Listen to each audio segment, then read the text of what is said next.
यापुढे सूरजचा सगळ्यात मोठ्या सपोर्टला मी या स्टेजवर बोलवायची रंगमंचावर बोलवण्याची बोबडी व्हायली सॉरी. सो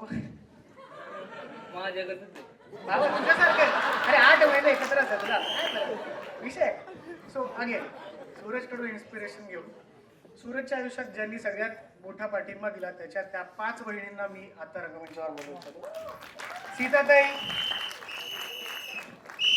गीताताई, सगळ्यांनी या 5ही बहिणींना मी विनंती करतो की त्यांनी स्टेजवर यायचं. निर्मलाताई,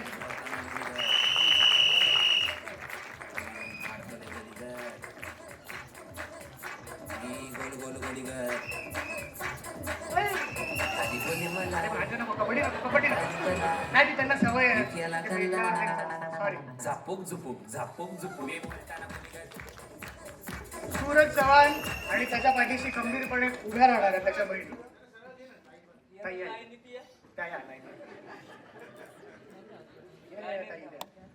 या पुढे पुढे या की.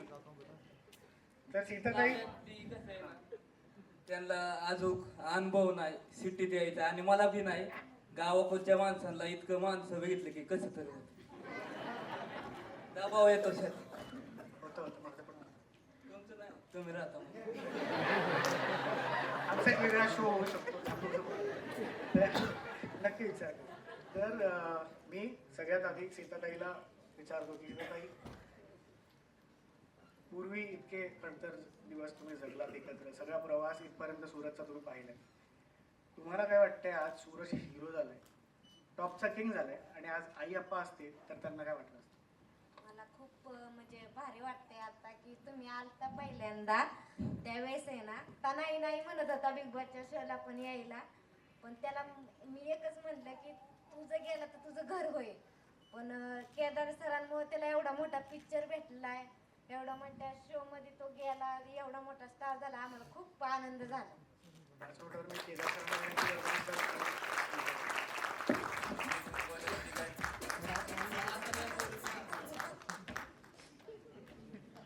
सीताताई, आज आई अप्पा असते तर त्यांना काय वाटलं असतं? तुम्ही एकदा आई आप्पा असते तर नुसतं म्हणजे धिंगाणाच झाला असता गावात. आपला लय भारी वाटलं असतं. आमच्या वडिलांना आहे ना म्हणजे असं पिक्चर ही खूप आवडायचे बघायला. ते म्हणजे मोठ्या मोठ्या स्टार आहेत ना मराठीचे, त्यांचे खूप फॅन होते, त्यांना लय भारी वाटायचं. आता त्यांचा मुलगा स्टार झालाय, ती लय छान वाटलं असतं आता त्यांना. ताई, आम्हाला सगळ्याला छान वाटतंय. आमचा भाव इथपर्यंत आला, एवढा मोठा झाला, मला भारी वाटतंय. माईक ऐकल्यानंतर लवकर दुसरीकडे कसं द्यावं हे बघताय.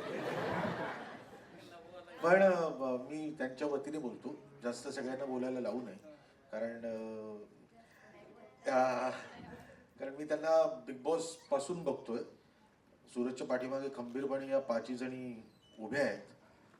सूरज, किती बहिणी होते तुला? मला तसं मी आठवा केलीच नाही.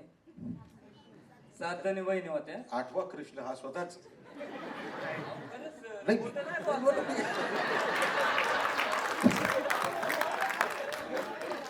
काय बोलायचं. आई मरे माता आणि देवांनी आम्हाला जन्म दिलाय तर ते चांगलं क्वालिटी धिंगाणा घालाय, महाराष्ट्राच्या राज्य करायचं झापूक.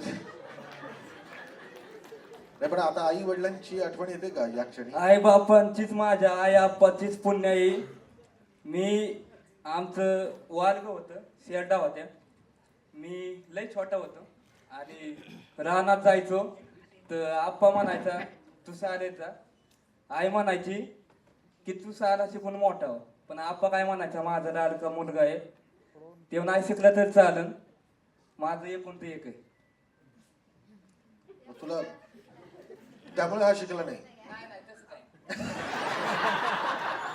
मला कसं आहे, मला वाचायला यायला येत नाही, कशाला जायचंय नाही येत. असं तर गेलं असतं आनंदात ज्याख्या मारून आलो. पण मी खरं एक तुम्हा सगळ्या पत्रकार मित्रांना सांगतो की हा जो एक रॉ पणा आहे ना त्याच्यातला, हा जो एक स्वच्छंदीपणा आहे ना, बेफिकीरपणा आहे ना, हेच कॅरेक्टर आहे.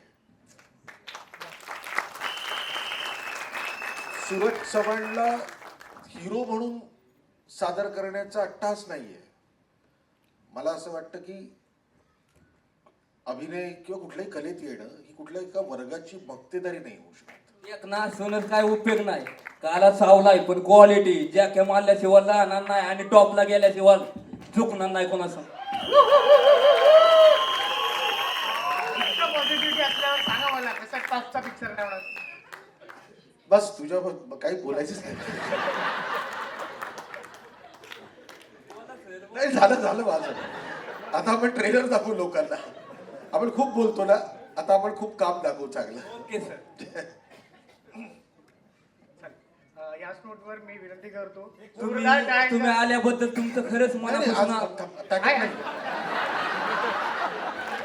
याची एक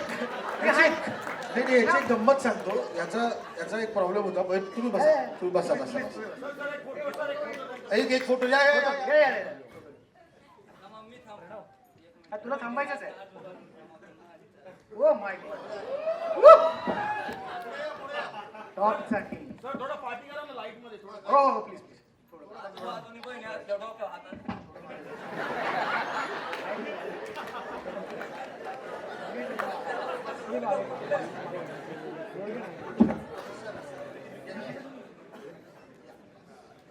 एकदा जोरदार टाळ्या सूरज आणि त्याच्या बहिणींसाठी.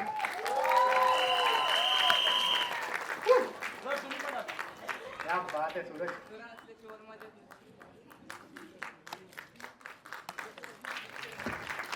Thank you very much. बसा. याची एक गंमत सांगतो. हा ते आई मरी माता, ओम नमः शिवाय, गणपती बाप्पा मोरया वगैरे म्हणतो ना, हे शूटिंग मध्ये कुठल्याही वेळेला म्हणायचा. आणि माझा प्रॉब्लेम असा असायचा की गणपती बाप्पा मोरया म्हणजे पॅकअप. त्यामुळे मी याला सगळ्या थांबून ठेवायचो. आणि एकदा याला पॅकअप म्हणायला सांगितलं तर हा कॅपअप म्हणाला. त्यानंतर मग काही बोलायला नाही लावलं मी त्याला. त्यामध्ये डोक्यावर हात ठेवल्या साधांनी. सूरज शांत शांत.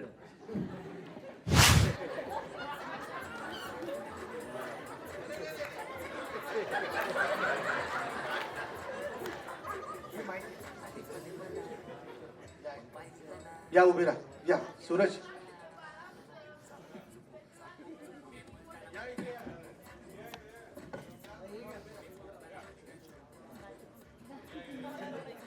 अहो बोला खरंच बोला. जे काय बोलायचंय तुम्हाला.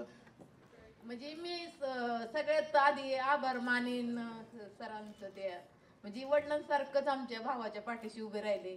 दादा आमच्या भावांसारखं उभे राहिले आमच्या भावाच्या पाठीमागं. आम्ही लहानपणीपासून म्हणजे लय हाल काढले तर लय म्हणजे आमचं वडील पहिल्यापासूनच पेताळ होतं. आमची आई पण आई अडाणी होती. आम्हाला जास्त आमचा गर्व आहे ना आमच्या आईवरही. आमच्या आईने आम्हाला स्वतः उपाशी राहू नये ना मोठं केलं. कसं काय ना मोठं केलं आम्ही. ती आमच्या आईचं उपकार कधीच ना. आई ही आईचं असते. आणि शेवट बाळ बारीक होतं. आईचं बापच आमच्या बाळावर लय जीव होता. बापानी पण आम्हाला कधी नाही पण बाळाला लय जीव लावला. त्याची इच्छा माझं नको शिकू दे पण झाला होईन मोठा ते कधी. मी म्हणायचे आपण तुम्ही शाळा शिकवत नाहीत आम्हाला हाणता मार त्याला नाही. माझं एक होईन मोठा. फक्त आज मला वाटतं की आमचं आई वडील पाहिजे होतं पण नाही. ह्यांच्यातच आम्हाला दिसतात आमचं भाऊ दादा वडील. आम्हाला इतका आनंद वाटतो त्यांनी आमचं बाळ मोठा केला. ह्यातच आम्हाला समाधान आहे. बस ना आमचा आज ह्यांच्या आशीर्वादाने आमचं बाळ सगळ्यांच्या महाराष्ट्राच्या आशीर्वादाने जसं तुम्ही बिग बॉस मध्ये आमच्या भावाला साथ दिली तुम्ही वर आणला ते तुमच्या आशीर्वादाने आमचा भाऊ इथपर्यंत आला. मग अशीच साथ तुम्ही आमच्या भावाला द्या ह्या पिक्चरला की अजून उंचाव जावा आमचा भाऊ. एवढेच सगळ्यांचा आशीर्वाद असू द्या. बस मी काहीच नाही मागणार. आमचा भाऊ फक्त चांगला राहावा सुखी राहावा म्हातारा राहावा. आमच्या आई बाबा पाठीशी आम्हाला फक्त भाऊ आहे. आमची अपेक्षा नाही आमच्या भावाकडून. फक्त सुखी राहावं आणि तुमचा सगळ्यांचा आशीर्वाद राहावा बस. एवढं जिंकले मी. सूरज बोल. भाऊ थांबलेत. काय नाही बोलायचं. मला इमोशन म्हणजे आई बापांच्या आप्पाची नाहीची. Thank you very much. तुम्ही बसू शकता. रसिका हो, कलाकृती मीडिया म्हणजे मनोरंजनाची लयलूट.